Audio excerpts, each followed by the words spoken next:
जय श्री राधे। सभी सनातन प्रेमियों का हमारे YouTube चैनल मां दधिमती ज्योतिष अनुसंधान पर हार्दिक स्वागत है। आज इस वीडियो के माध्यम से जानने की कोशिश करेंगे कि पुरुषोत्तम मास क्या है और इसका धार्मिक महत्व क्या है। पुरुषोत्तम मास को हिंदू धर्म में अत्यंत पवित्र और दुर्लभ महीना माना गया है। इसे अधिक मास भी कहा जाता है। सामान्यतः यह लगभग हर 3 वर्ष बाद आता है। यह केवल धार्मिक परंपरा नहीं बल्कि खगोल शास्त्र और समय गणना से जुड़ा अत्यंत वैज्ञानिक विषय भी है। 1. पुरुषोत्तम मास क्यों आता है? वैज्ञानिक कारण। हिंदू पंचांग चंद्रमा की गति पर आधारित है, जबकि ऋतुएं और सूर्य का वर्ष सूर्य की गति पर आधारित है। चंद्र वर्ष और सौर वर्ष का अंतर चंद्र वर्ष। एक चंद्रमास लगभग 29.5 दिन का होता है। 12 चंद्रमास 29.5 गुणा 12 बराबर लगभग 354 दिन सौर वर्ष। सूर्य आधारित वर्ष लगभग 365 दिन 6 घंटे। अब दोनों में अंतर देखिए। 365 माइनस 354 बराबर लगभग 11 दिन, अर्थात हर वर्ष चंद्र पंचांग सौर वर्ष से लगभग 11 दिन पीछे रह जाता है। यदि यह अंतर ठीक न किया जाए तो दीपावली कभी गर्मी में आने लगे, होली वर्षा ऋतु में, नवरात्रि शीत ऋतु में।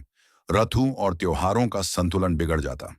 इसी अंतर को संतुलित करने के लिए अधिक मास आता है।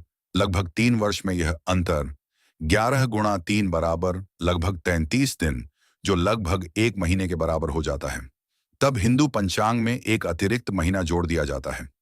इसी को अधिक मास या पुरुषोत्तम मास कहते हैं। यह अत्यंत सूक्ष्म और उन्नत खगोलीय गणना है। 2. इसे पुरुषोत्तम मास क्यों कहते हैं? पुराणों में कथा आती है कि जब यह अतिरिक्त मास आया तब कोई देवता इसका स्वामी बनना नहीं चाहता था। सभी इसे मल मास कहकर तुच्छ समझते थे। तब यह मास भगवान के पास गया। भगवान श्री कृष्ण ने इसे अपना नाम देकर कहा, तुम मेरे समान श्रेष्ठ हो, मैं तुम्हें पुरुषोत्तम मास नाम देता हूं। पुरुषोत्तम का अर्थ पुरुषों में उत्तम, अर्थात परम पुरुष, भगवान। इसलिए यह महीना भगवान विष्णु और श्री कृष्ण को अत्यंत प्रिय माना गया। 3. धार्मिक महत्व। पुरुषोत्तम मास का मुख्य उद्देश्य है सांसारिक गति को धीमा करना, आत्मचिंतन, साधना, भक्ति, मन की शुद्धि। इस महीने में विवाह, गृह प्रवेश आदि शुभ कार्य सामान्यतः नहीं किए जाते, ताकि मनुष्य बाहरी उत्सवों से हटकर भीतर की यात्रा करे। 4. इस महीने में साधना का महत्व क्यों अधिक माना गया?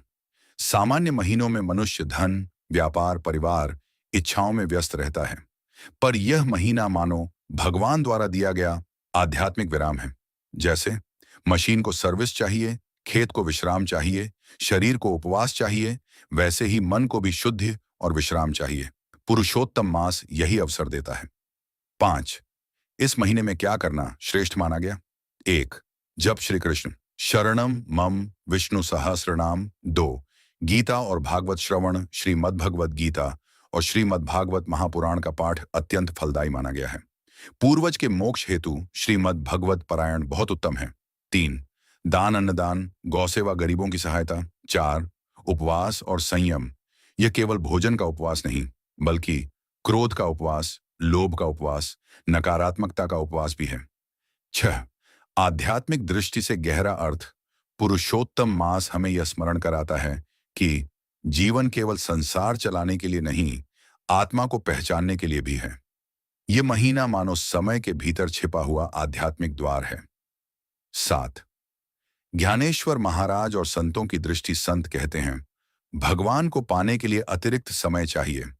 संसार के लिए तो पूरा जीवन दे दिया, क्या आत्मा के लिए 1 महीना भी नहीं? पुरुषोत्तम मास यही अतिरिक्त अवसर है।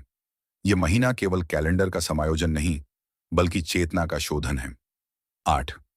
आधुनिक वैज्ञानिक दृष्टि से भी महत्व। आज विज्ञान भी मानता है कि नियमित उपवास शरीर को लाभ देता है, ध्यान मानसिक शांति देता है, कम भोग और अधिक संयम तनाव घटाते हैं। पुरुषोत्तम मास में सरल भोजन, जप, ध्यान, दिनचर्या का अनुशासन और मन को परमात्मा में लगाएं। मन और शरीर दोनों को संतुलित करते हैं। सार। पुरुषोत्तम मास खगोल शास्त्र की दृष्टि से समय संतुलन का महीना है, धर्म की दृष्टि से भगवान को समर्पित महीना है, योग की दृष्टि से आत्मशुद्धि का अवसर है, भक्ति की दृष्टि से विशेष कृपा का काल है।